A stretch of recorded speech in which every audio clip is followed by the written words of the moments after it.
Hello दोस्तों, आज हम लोग देखेंगे 1858 का भारत शासन अधिनियम। यह एक ऐसा अधिनियम था जिसके माध्यम से जो भारत की शासन व्यवस्था थी अंग्रेजी काल की, उसमें एक बार फिर परिवर्तन होता है।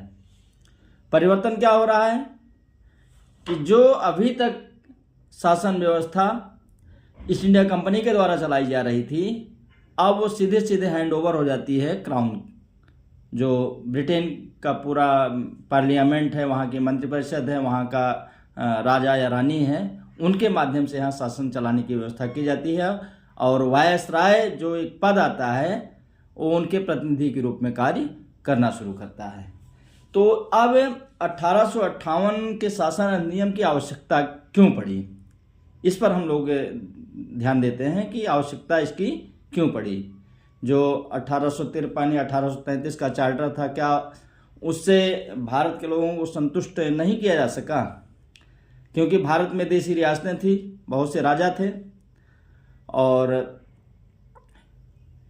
जब 1848 में यहाँ पर लॉर्ड डलहौजी आता है तो उसने क्या किया, उसने देशी रियासतों पर किसी न किसी प्रकार से कब्जा करने का प्रयास किया, और इससे भारतीय राजाओं में एक असंतोष की ज्वाला भड़की, और जिसकी परिणति हम किस रूप में देखते हैं कि 1857 की जो क्रांति है, जो भारत का प्रथम स्वतंत्रता संग्राम के नाम से जाना जाता है, ये चीज़ सामने आती है।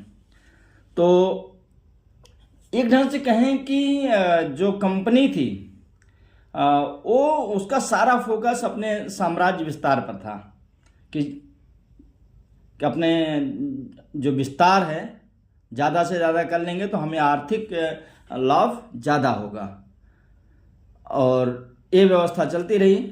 उसने बहुत, कल भी मैं बताया था कि बहुत सारे सृजनात्मक कार्य भी किए, लेकिन सब पर उसका जो भारी पड़ा वो था डॉक्ट्रिन, उसकी थ्योरी जो थी निष्क्रमण। एक मिनट,